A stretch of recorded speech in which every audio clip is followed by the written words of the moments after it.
Good morning, Soul Bridge Tribe. I just wanted to touch bases today and tell you a little bit more about the aura. I know that we were discussing what the aura is because when you're using it for grounding and running energy, and even at a meditative trance state before you try and connect with spirit guides, you need to be cognizant of the fact that your aura needs to be around you, and that you're grounded and that you are clean, that you ran your energy, you're grounded, and you have your protection around you. So I had alluded to the idea that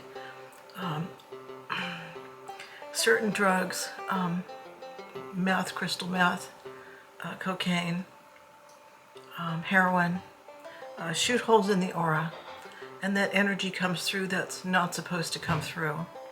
And what does that look like when that happens? In order to understand that, we need to understand a little bit more about the subtle energy bodies, which are the layers of the aura. I'm probably going to take a picture of this really badly created painting, but you can see that this layers for you the different subtle energy bodies in the aura. So you can see that the first one there is your physical body. They are labeled from the bottom up. So from the bottom, it's going to be your physical body that runs through your first chakra and your legs, that red energy.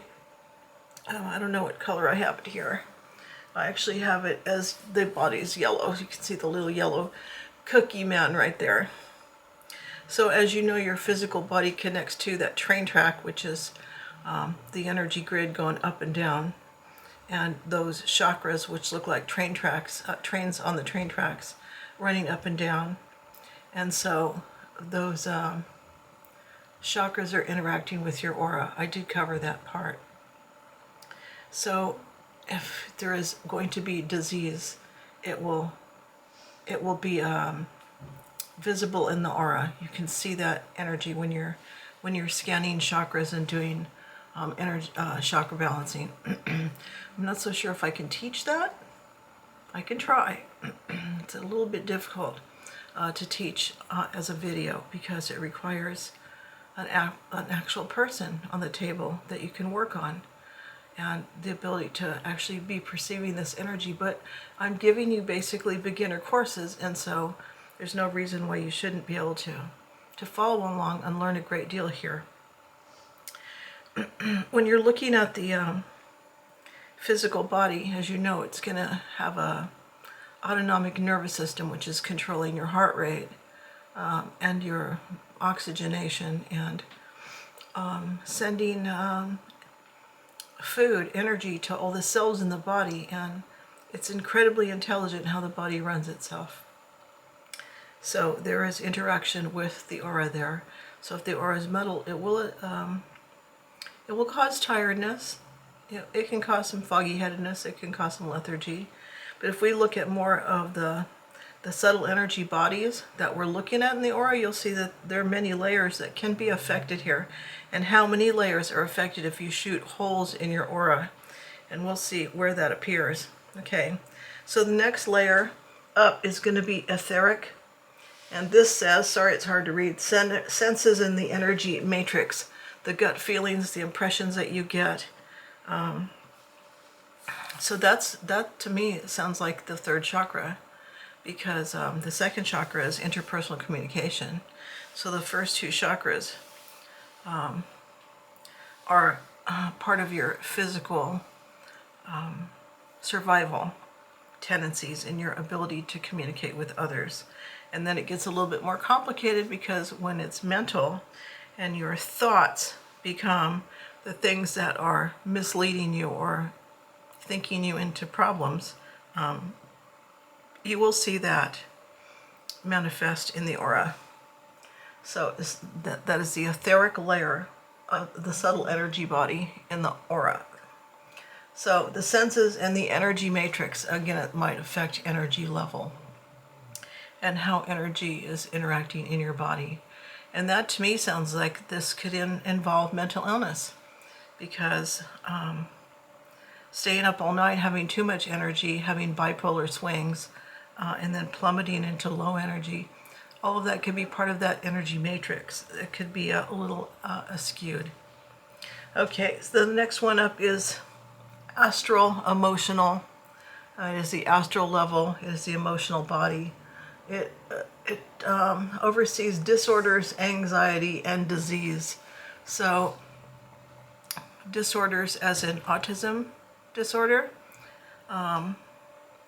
as in intellectual and cognitive disabilities, as in dis-ease, when your body starts to feel out of whack and you start to feel sick or you feel like you're coming down with something. So your energy starts to slow down a bit because the body's trying to heal itself. So the astral, the astral realm is also the realm where there are spirits, lower entity spirits who are out of body, maybe even another dimension. We're not supposed to be interacting with those. The aura closes that off. But if you shoot holes in your aura and you start to perceive those beings on the other side, that can be pretty scary, and that could be the start of somebody who's hearing voices.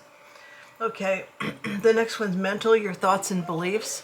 So yes, your thoughts create reality. So if you believe coffee makes your skin dry, then it does.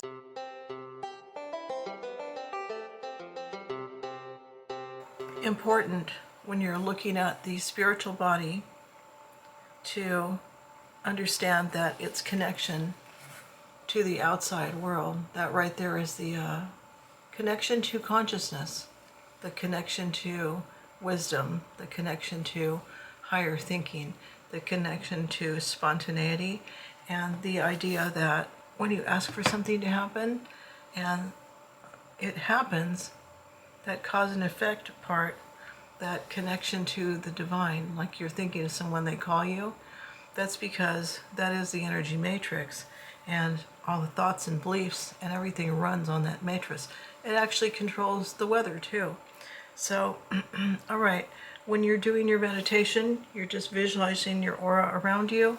It's not necessary to visualize all those subtle energy bodies that are contained within the aura. Carillion photography could be an interesting thing for you to look up, because they can actually take pictures of the aura and it will flash different colors. You can see it changing colors depending on your thoughts and your mood and, you know, your level of, I guess, where you're putting your attention. That shows up in the aura. And just having a little bit of awareness of what the aura does and those subtle energy bodies in the aura. Here's another really bad drawing of it. But just visualizing the aura around yourself. And if it's just a glass egg that you're visualizing around yourself, that's perfectly fine, as long as you're sealing your energy off from that of the energy outside to keep everyone else's energy away from you.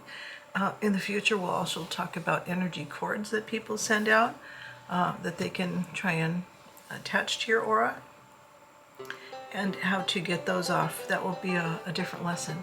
But I just want to say that I hope everyone has a very blessed day. Stay luminous. Like, share, subscribe. I use a link below to buy me a coffee.